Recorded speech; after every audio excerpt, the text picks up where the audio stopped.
నంద్యాల జిల్లా శ్రీశైలం నియోజకవర్గం ఆత్మకూరు పట్టణంలోని వైసీపీ అభ్యర్థి సిట్టింగ్ ఎమ్మెల్యే శిల్పా చక్రపాణి రెడ్డి శుక్రవారం సాయంత్రం రోడ్ షో మరియు ర్యాలీ నిర్వహించారు.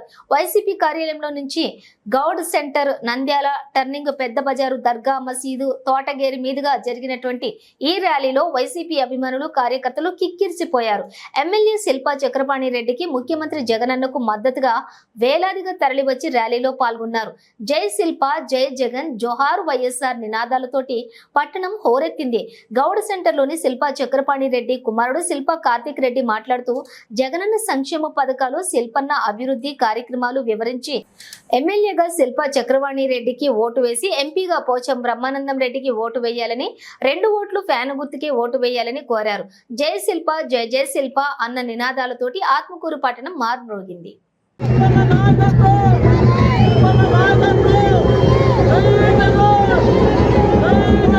సచివాలయాలు నిర్మించుకున్నాం, ఆర్బీకే కేంద్రాలు నిర్మించుకున్నాం, హెల్త్ క్లినిక్లు కట్టుకోగలిగాం, 104 వెహికల్స్ ద్వారా వెటర్నరీ వెహికల్స్ ఇచ్చుకోగలిగాం.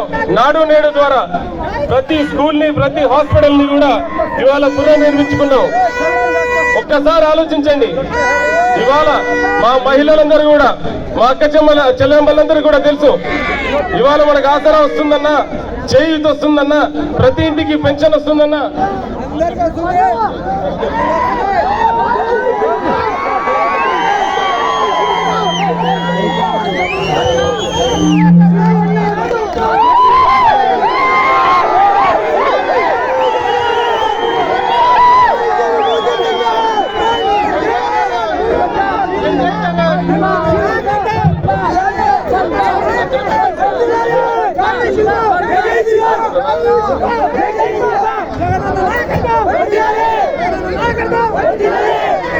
అన్న కాసేపు మాట్లాడే వరకు దండలు కాస్త ఆపితే బాగుంటుందన్న. మీ అందరికీ వాళ్ళ తెలుసు, ప్రతి ఇంటికి కూడా జగనన్న ఇచ్చినటువంటి సంక్షేమ పథకాలు ఎక్కడా కూడా 1 రూపాయి అవినీతి జరగకుండా నేరుగా మీ ఇంట్లోకి, మీ అకౌంట్లలోకి వస్తున్నాయి.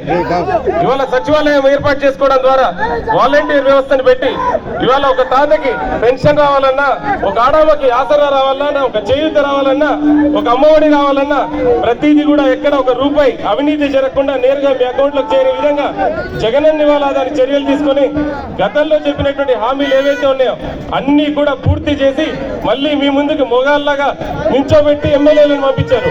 అంటే మీరందరూ ఆలోచించండి, ఇవాళ ఎక్కడికి వెళ్ళినా సరే ఈ స్పందన ఎందుకుంది?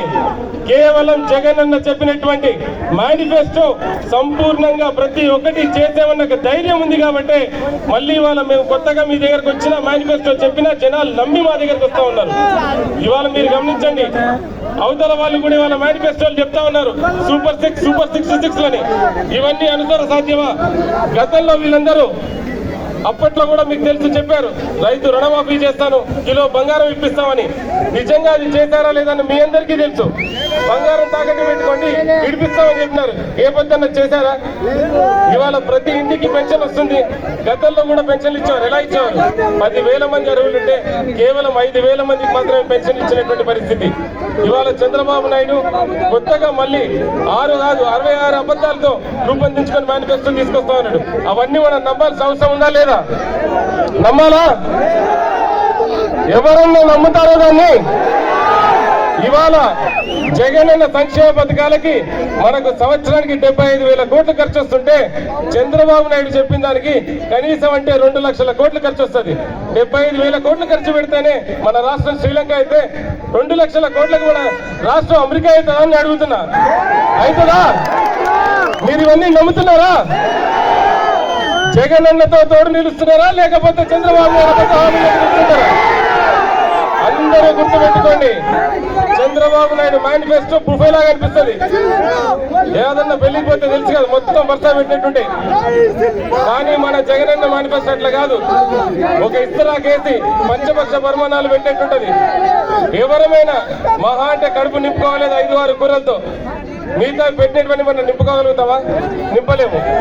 అలాంటి మేనిఫెస్టో జగనన్నది. ఏదైతే మనం ఇయ్యగలుగుతామో, ఏదైతే అనుసరణ సాధ్యమో అది మాత్రమే జగనన్న చెప్తున్నట్టు. చంద్రబాబు నాయుడు లాగా బెంచ్ కారు కొనిస్తా, కిలో బంగారం కొనిస్తా, హెలికాప్టర్ మీ ఇంటి పెట్టి ఇచ్చుదా అని ఇవ్వడానికి చెప్పడంలా. నేను అడుగుతాను చంద్రబాబు నాయుడిని, ఏ విధంగా నువ్వు నీ మేనిఫెస్టోను రూపొందించినావు, ఏ రకంగా నీకు డబ్బులు ఉన్నాయని చెప్పి కల్లిబొల్లి హామీలు చెప్పి జనాల ముందుకు వస్తా ఉన్నావు. ఇవాళ మీరందరూ ఆలోచించండి, ప్రతిపక్ష పార్టీ వాళ్ళు కూడా ఇవాళ మన దగ్గర ఓట్లు అడగడానికి వస్తా ఉన్నారు. కానీ వాళ్ళని మనం అలాంటి వ్యక్తిని మనం ఇవాళ ఎమ్మెల్యేగా ఓట్లేసి గెలిపించాలా?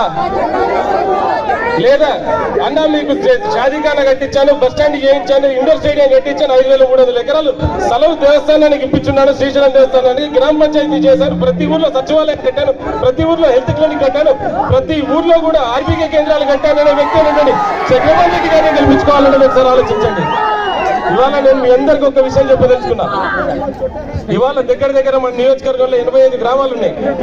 ప్రతి గ్రామంలో కూడా మనము సచివాలయం కానీ, ఆర్బీకే కానీ, హెల్త్ క్లినిక్ కానీ కట్టుకున్నాం. ఇవాళ కనీసం అంటే ప్రతి ఒక్క ఊరికి 1.5 నుంచి 2 కోట్ల రూపాయలు అసెట్స్ ఆస్తులు తయారు చేయడం జరిగింది. అంటే దగ్గర 150 కోట్లు కేవలము ఆర్బీకేల మీద వీటి మీద ఖర్చు పెట్టాం. రేపు వచ్చే 5 సంవత్సరాలు వీటిపైన మనం 1 రూపాయి కూడా ఖర్చు పెట్టాల్సిన పని లేదు. ఎందుకంటే బిల్డింగ్లు కడితే కనీసం అంటే 50 ఏళ్లకి పనిచేసే విధంగా కట్టడం జరిగింది. రేపు మిగిలిన డబ్బు ఏదైతే అయిందో అదంతా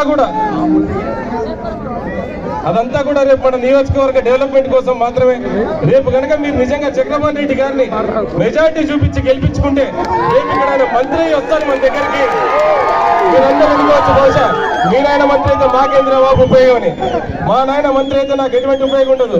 మంత్రి కొడుకన్న పేరు, కనీసం నా కారుకి టోల్ గేట్ కూడా ఎత్తారు ఆయన మంత్రి అయితే. కేవలం ఆయన మంత్రి అయితే ఒకే ఒక స్వార్థం ఉంది ఆయనకి.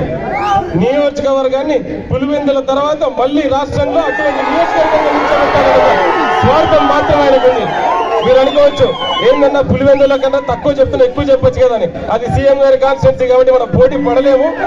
ఆయన కనీసం దానికి దగ్గరలో అన్న దీన్ని తెచ్చి రేపు ఈయన ఉన్నా లేకున్నా మా నాన్నగారిని మీరు గుండెల్లో పెట్టుకొని చూసుకోవాలని ఒకే ఒక స్వార్థంతో ఇవాళ ఆయనను గెలిపించి మంత్రి చేయాలని కూడా మీ అందరినీ కూడా నేను సమన్వయంగా కోరుకుంటాను. మరి మరొక్కసారి చెప్తా ఉన్నాను, ప్రతి ఒక్కరికి కూడా ఈ 13వ తారీఖున మనకు వచ్చే 2 ఓట్లు కూడా ఎంపీ మరియు ఎమ్మెల్యే 2 కూడా ఫ్యాన్ గుర్తు వేయించి అందరికి గెలిపేయాలని మరొక్కసారి ప్రతి ఒక్కరిని కోరుకుంటాను. Thank you.